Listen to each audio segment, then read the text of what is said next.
மனோஜ் பாரதிராஜா அவர்களினுடைய இழப்பு ஒட்டுமொத்த தமிழ் ரசிகர்களை மிகப்பெரிய அளவில் சோகத்தில் ஆழ்த்தியிருந்தது அப்படின்னு தான் சொல்லணும். இப்போ அவங்களுடைய மனைவி நந்தனா அவர்கள் மிகப்பெரிய அளவில் அவங்க நடிக்கக்கூடிய காலத்தில் பீக்கில் இருந்தப்போ தான் மனோஜ் அவர்களை காதலித்து திருமணம் பண்ணியிருக்கிறாங்க. ஆனால் தான் தன்னுடைய கணவர் மூலமாக தான் ஃபேமஸ் ஆகணும் அப்படின்றதுனால அவங்களுக்கு பெரிய பெரிய வாய்ப்புகளை எல்லாம் அவங்க தவிர்த்துட்டாங்களாம். அதற்கப்புறம் குடும்பம், குழந்தை அப்படின்னு ரொம்பவே செட்டில் ஆகிட்டாங்க. தன்னுடைய ஒரு முயற்சியும் சரி, தன்னுடைய திறமையும் சரி வெளிப்படுத்தி மிகப்பெரிய அளவில் நல்ல நிலைமைக்கு வரணும் அப்படின்னு காத்துட்டு இருந்தார் மனோஜ் அவர்கள். 48 வயதாகியும் அவருக்கு சரியான ஒரு வாய்ப்பு கிடைக்கல அப்படின்னு தான் சொல்லணும். நிறைய முயற்சிகளை அவர் பண்ணிக்கிட்டே தான் இருந்தார். ஆனால் அவர் சினிமாவில் உள்ள வரதுக்கு காரணம் என்னவோ பாரதிராஜா அவர்கள் தான். நிறைய இடங்களில் அதை பதிவு பண்ணியிருப்பார். இந்த சூழலில் இப்போ இவர் காலமாகி பெசநகரில் அவருடைய உடலை மின்தகனம் பண்ணியிருந்தாங்க.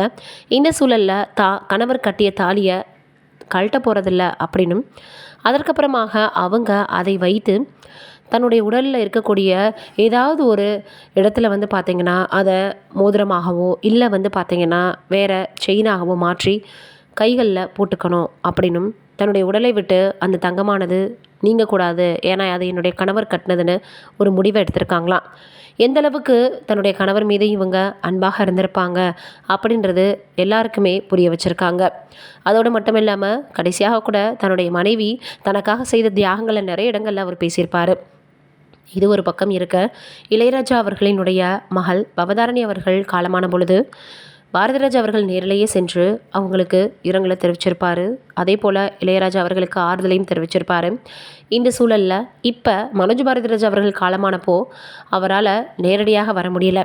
அதனால் என்ன பண்ணியிருக்காருனா, ஒரு மோட்ச தீபத்தை திருவண்ணாமலையில் ஏற்றி வச்சிருக்காராம்.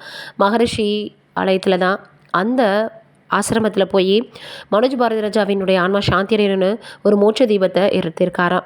மோட்ச தீபம் ஏற்றினா அவங்களுடைய ஆன்மா சொர்க்கத்துக்கு போகும் அப்படின்ற மாதிரியாக ஒரு நம்பிக்கை இருக்குதாம். தன்னுடைய நண்பருக்கு நேரில் அவரால் ஆறுதலை தெரிவிக்க முடியல அப்படின்றதற்காக இப்போ திருவண்ணாமலையில் இப்படி ஒரு விஷயத்தை செஞ்சுருக்கார்.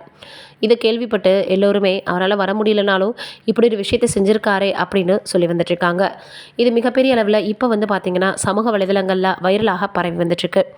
எல்லாருக்குமே இப்போ இருக்கக்கூடிய பயம், சின்ன வயதில் இருக்கிறவங்களே மன அழுத்தத்தின் காரணமாக இப்படியெல்லாம் சீக்கிரமாக நம்மளை விட்டு போகிறது தாங்கிக் கொள்ள முடியாத ஒரு விஷயமாக இருக்குது அப்படின்னு தான் எல்லோரும் சொல்லி வந்துட்டுருக்காங்க.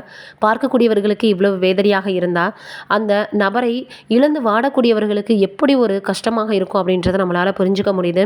நீங்கள் என்ன நினைக்கிறீங்கன்னு மறக்காமல் கமெண்ட்டில் சொல்லுங்கள்.